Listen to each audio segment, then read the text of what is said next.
नमस्कार दोस्तों, मैं करुण कुमार यानी के। आज से आपको ऐसी शख्सियतों और घटनाओं के बारे में बताऊंगा जो सुर्खियों में तो होंगी, लेकिन उनकी इनसाइड स्टोरी से या तो आप अनजान होंगे या फिर इसके बारे में बहुत कम जानते होंगे। तो चलिए शुरुआत करते हैं मुलायम सिंह यादव की बहू अपर्णा यादव की खबर से। दोस्तों, आजकल अपर्णा यादव की खूब चर्चा हो रही है, जो हाल ही में बीजेपी में शामिल हुई है। लेकिन बीजेपी में शामिल होने से ज्यादा वो इस वजह से सुर्खियों में है क्योंकि वो मुलायम सिंह यादव की बहू हैं, छोटी बहू। मुलायम सिंह यादव की बनाई समाजवादी पार्टी के आज अखिलेश यादव खेवनहार हो चुके हैं, मुखिया बन चुके हैं और यूपी में बीजेपी को कड़ी टक्कर देने की कोशिश कर रहे हैं। ऐसे में विधानसभा चुनाव से पहले यादव परिवार की बहू का भाजपा में शामिल होना अखिलेश यादव के लिए बड़ा झटका माना जा रहा है। लेकिन ऐसी क्या बात हो गई कि अपर्णा यादव ने बीजेपी का दामन थामने का फैसला कर लिया? क्या वो मजबूर थी? क्या कोई और रास्ता नहीं बचा था? क्या हालात ही कुछ इस तरह के हो गए थे?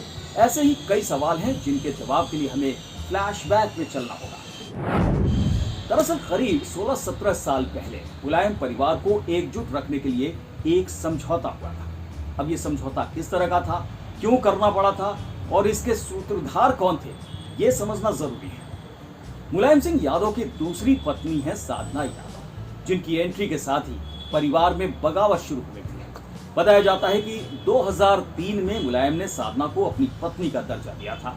वैसे तो साधना, जो तब साधना गुप्ता थी, मुलायम की जिंदगी में 1988 में ही आ गई थी और 1989 में मुलायम यूपी के सीएम बन गए। तब से वो साधना को लकी मानने लगे और खास बात ये कि पूरे परिवार को ये बात पता थी, हालांकि कहता कोई नहीं था।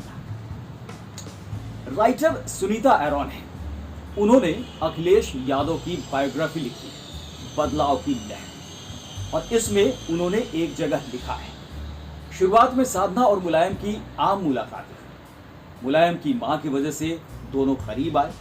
मुलायम की मां मूर्ति देवी बीमार रहती थी। साधना ने लखनऊ के एक नर्सिंग होम और बाद में सैफई मेडिकल कॉलेज में इलाज के दौरान मूर्ति देवी की खूब देखभाल की। आपको याद होंगे अमर सिंह, जिनकी समाजवादी पार्टी में तूती बोलती थी और मुलायम सिंह अमूमन हर फैसला उनकी सलाह से ही लेते थे। कई बार वो मुलायम के लिए संकट मोचक साबित हुए थे। 1982 से 1988 तक अमर सिंह इकलौते शख्स थे जो जानते थे कि मुलायम और साधना गुप्ता रिलेशनशिप में। बताया जाता है कि 1988 में मुलायम सिंह ने पहली बार अखिलेश यादव को साधना गुप्ता से मिलवाया। तब अखिलेश 15 साल के थे और वो इस मुलाकात में सहज नहीं थे। बाद में उन्हें पढ़ाई के लिए पहले इटावा, फिर धौलपुर, राजस्थान भेज दिया गया। अब आप ये सोच रहे होंगे कि अभी तक प्रतीक यादव की चर्चा नहीं। तो चलिए आपको बताते हैं कि कब ये बात सामने आई कि अखिलेश यादव के एक सौतेले भाई भी हैं। प्रतीक का जन्म 7 जुलाई 1987 को हुआ था और उनके पिता चंद्र प्रकाश गुप्ता थे।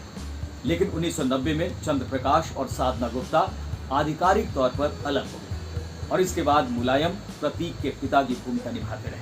हालांकि ये बात सबके सामने नहीं आई थी। साल 2005 में सुप्रीम कोर्ट में मुलायम सिंह के खिलाफ संपत्ति के मामले में एक हलफनामा दायर किया गया था, जिसके बाद अदालत के निर्देश पर सीबीआई जांच की गई। इस जांच में मुलायम सिंह की निजी जिंदगी की बातें भी सामने आ गई। 2007 तक जांच के बाद जो रिपोर्ट पेश की गई, उसमें बताया गया था कि मुलायम की एक और बीवी और एक और बच्चा भी, और वो भी 1994 से। 1994 में प्रतीक गुप्ता ने स्कूल के फॉर्म में अपने परमानेंट रेजिडेंस में मुलायम सिंह का ऑफिशियल पता लिखा था। मां का नाम साधना गुप्ता और पिता का नाम MS यादव लिखा था। 2000 में प्रतीक के गार्जियन के तौर पर मुलायम का नाम दर्ज हुआ था। 23 मई 2003 को मुलायम ने साधना को अपनी पत्नी का दर्जा दिया था, जैसा कि हमने आपको पहले भी बताया। अब यहाँ ये भी बताना जरूरी है कि अखिलेश यादव की मां यानी मुलायम सिंह की पहली पत्नी मालती देवी का 2003 में ही बीमारी की वजह से निधन हो गया था। तो जब जांच रिपोर्ट सामने आई और कई बातें सतह पर आने लगी, तो 2007 में ही मुलायम ने अपने खिलाफ चल रहे आय से अधिक संपत्ति वाले केस में सुप्रीम कोर्ट में एक शपथ पत्र दाखिल किया, जिसमें लिखा था मैं स्वीकार करता हूं कि साधना गुप्ता मेरी पत्नी और प्रतीक मेरा बेटा है। यानी साल 2007 में मुलायम सिंह ने प्रतीक को आधिकारिक तौर पर अपना पुत्र घोषित कर दिया। बताया जाता है कि इस स्वीकारोक्ति के बाद अखिलेश यादव अपने पिता से नाराज रहने लगे, मुलायम की हर बात अनसुनी करने लगे। जाहिर था समाजवादी पार्टी का एक और उत्तराधिकारी जो सामने आ चुका था। मुलायम और अखिलेश के बीच बढ़ती दूरियों को कम करने और परिवार को एक साथ लाने की जिम्मेदारी एक बार फिर उनके संकट मोचक पर आ गई। किस पर आ गई? जी हाँ, संकट मोचक कहे जाने वाले अमर सिंह पर। अमर सिंह ने न सिर्फ साधना यादव को परिवार में एंट्री दिलाई, बल्कि अखिलेश यादव को भी मनाने में वो कामयाब रहे। लेकिन इस दौरान परिवार को साथ रखने के लिए एक समझौता भी हुआ। अब ये समझौता था, उस समझौते के मुताबिक पिता की राजनीतिक विरासत के इकलौते वारिस अखिलेश यादव होंगे, जबकि साधना के बेटे प्रतीक यादव कभी भी राजनीति में नहीं आएंगे। और इसके साथ ही उस वक्त जो प्रॉपर्टी थी उसे भी दोनों भाइयों में बराबर बराबर बांट दिया। चलिए ये बात तो हो गई, लेकिन इस समझौते का फिर हुआ क्या? क्या यह समझौता टूट गया? रियल एस्टेट और बॉडी बिल्डिंग में दिलचस्पी रखने वाले प्रतीक यादव लगातार कहते रहे हैं कि वो कभी भी राजनीति में नहीं आएंगे। प्रतीक अपने बिंदास अंदाज के लिए जाने जाते हैं। 5 करोड़, जी हाँ, ऑन रोड 5 करोड़ की कीमत वाली अपनी लैम्बोर्गिनी हुराकान कार में वो लखनऊ की सड़कों पर फर्राटा भरते दिख जाते हैं। आप भी देखिए इस कार को। बताते हैं कितनी महंगी कार उत्तर प्रदेश में किसी और के पास नहीं। 5200 सीसी की ये कार 325 किलोमीटर की रफ्तार से हवा से बातें करती है और 0 से 100 किलोमीटर की स्पीड तो सिर्फ 3.2 सेकंड में पकड़ लेती है। और इसे लेकर विरोधियों ने कई बार समाजवादी पार्टी पर निशाना साधा, लेकिन प्रतीक बेपरवाह है। उनकी हसरत तो अब करीब 31 करोड़ रुपए के बिजनेस जेट का मालिक बनने की है। मतलब प्रतीक अपने सारे शौक पूरे कर लेना चाहते हैं। कौन क्या कहेगा, कौन क्या बोलेगा, इसकी वो परवाह नहीं करते। कहते हैं कि अपनी मेहनत और पारदर्शी तरीके से वो कुछ भी हासिल करने में यकीन रखते हैं।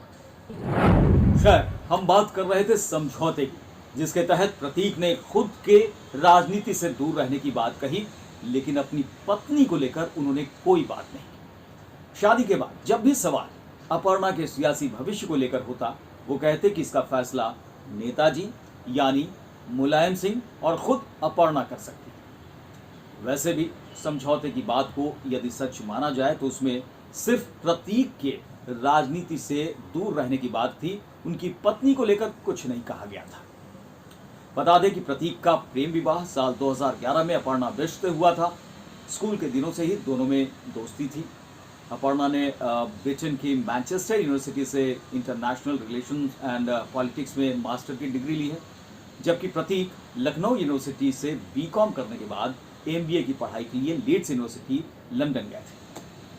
हालांकि अपर्णा को पहले इस बात की जानकारी नहीं थी कि प्रतीक सपा सुप्रीमो मुलायम सिंह यादव के बेटे हैं। जाने माने पत्रकार अरविंद सिंह बिष्ट की बेटी अपर्णा जब मुलायम की छोटी बहू बन गई तो राजनीतिक महत्वाकांक्षा जगना स्वाभाविक था।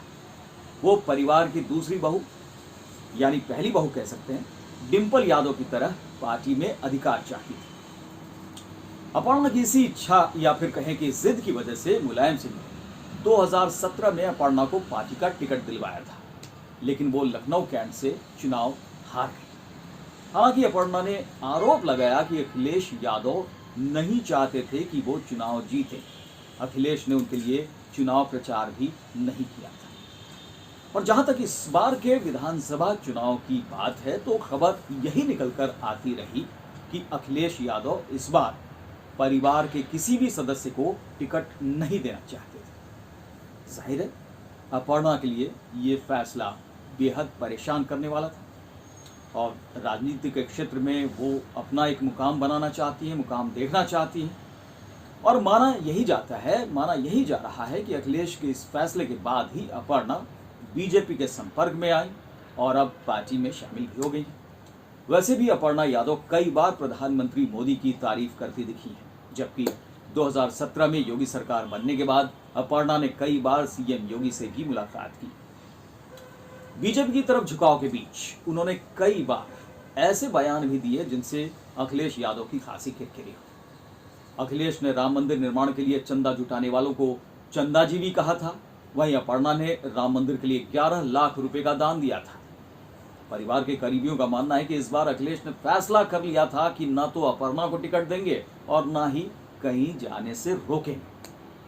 लेकिन यह भी साफ है कि कुछ दिनों पहले भाजपा सरकार के कुछ मंत्रियों और विधायकों को तोड़कर अखिलेश ने जो संदेश देने की कोशिश की थी, अब उससे बड़ा संदेश भाजपा ने मुलायम परिवार को तोड़कर दे दिया है।